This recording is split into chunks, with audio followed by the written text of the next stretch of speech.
uma raspadinha para a gente iniciar a aula de hoje. E você pode fazer isso com os seus alunos.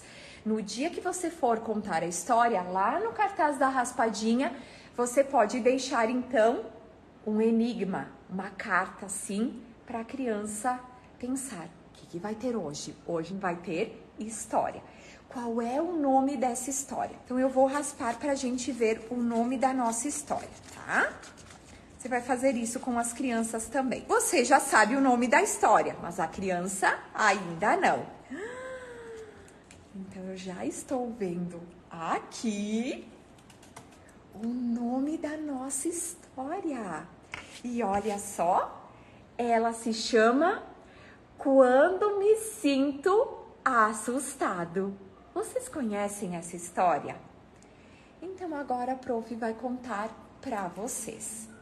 E aí, eu fiz aqui a impressão do material, certo? Você pode confeccionar os fantoches, tudo. Esse material aqui eu encontrei na internet, digitando lá um nome. Vamos começar a nossa história? Pilim Pim Pim, que comece mais uma história Plim. Quando Me Sinto Assustado, da autora Tracy Moroni. Olha que linda. Ela é curta para não perder o foco e para você conseguir dialogar bem com as crianças. Quando me sinto assustado, o meu coração bate tão forte como se fosse saltar do peito. Tum tum, tum tum, tum tum, tum tum. Quando me sinto assustado, parece que todo o meu corpo treme e se arrepia e o meu cabelo fica todo de pé. Quando me sinto assustado, tenho vontade de fugir e esconder-me num lugar onde me sinto seguro. Toda gente se sente assustada de vez em quando. É verdade. Algumas coisas que me deixam muito assustado são as horríveis aranhas com muitas patas, os colegas que brigam na escola e ficar sozinho no escuro. É natural se sentir assustado. O medo pode nos ajudar a fugir do perigo e nos levar a gritar por socorro. Olha! Cada um de nós assusta-se com coisas diferentes.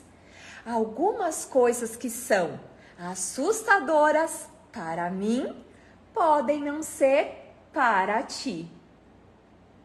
Falar com alguém pode ajudar-me a entender que aquilo que me assustou, afinal, não é tão assustador assim. Pirim pim pim, mais uma história chegou ao fim. Quem gostou, bate palmas assim. Muito bem. Gente, é ou não é uma história que faz a criança refletir? Ela é linda. Por quê? Faz a criança entender que o que é assustador para mim pode não ser para você. Falar com alguém é importante. O que acontece quando a gente se sente assustado? E por que eu inicio com essa história? Porque eu quero aqui iniciar um diálogo com as crianças sobre o que causa o medo nela. Então, nesse período de adaptação, é um período muito sensível, onde eu preciso ter um olhar individual, mas também para o grande grupo.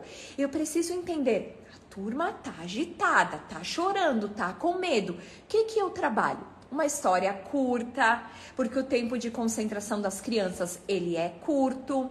Eu posso ter nesse meio tempo pessoas entrando na minha sala de aula, pais entregando crianças. Então, tudo tem que ser muito objetivo. E aqui é realmente a mensagem que a gente quer passar. Então, você vai no primeiro momento, trabalhar com a história que você pode baixar na internet e depois a gente entra com o registro. E esse registro, pessoal, aqui eu fiz com uma criança porque eu não tinha massa de modelar. Mas eu sugiro para vocês que a criança nessa atividade faça com massinha. Registro da atividade, tá? Atividade de registro. Que cara tem seu medo? Vejam só, você vai entregar a massinha para a criança. Nesse momento, quando eu faço atividades com massinha, além da coordenação, da motricidade fina, eu trabalho muito a ansiedade. Então, vejam aí, uma criança ansiosa, ela não vai pegar a massinha e montar o medo dela. Não, ela vai ficar aí. Você vai chegar e até falar para ela assim: Thaís, conseguiu já fazer o seu desenho? Ela vai responder: ainda não. Observem, crianças ansiosas, elas têm uma dificuldade maior para concluir uma atividade. Por quê? Porque por trás dessa ansiedade já tem um perfeccionismo. Ela se exige muito. Por isso que muitas vezes a criança ela entrega um trabalho e seu professor ou pai diz: não, está bom, mas não diz ótimo, ela chora. Por trás dessa ansiedade tem o perfeccionismo, então. Ai, se eu vou botar aqui essa bolinha, será que a prof vai gostar? Tudo isso, como eu trabalho, sentimentos, tudo isso. E ela vai aqui colocar. Nessa criança que eu fiz aqui, essa criança, ela botou que o medo dela tem cara de vampiro. E aí eu questionei: você sonhou com algum vampiro? Você tem medo? E ele disse assim: não, é que o meu medo ele é bem afiado. E olha só que interessante. Ela desenhou aqui os dentes. Então o medo da criança é um vampiro. Tem cara de vampiro. Eu já fiz essa atividade que uma criança desenhou um arco-íris. E eu perguntei: teu medo tem cara de arco-íris? Sim, porque ele vem muito forte, ele vem fraco, ele vem vermelho, ele vem azul. Então a criança ela é muito lúdica, ela cria muito. Mas eu preciso saber que a criança, eu não posso obrigar ela a realizar uma atividade caso ela não queira. Por quê? Porque é um assunto muito delicado. Se nesse momento ela não quiser representar o seu medo, tudo bem, logo mais a gente faz. Você vai ver que quando ela estiver pronta, ela faz a atividade.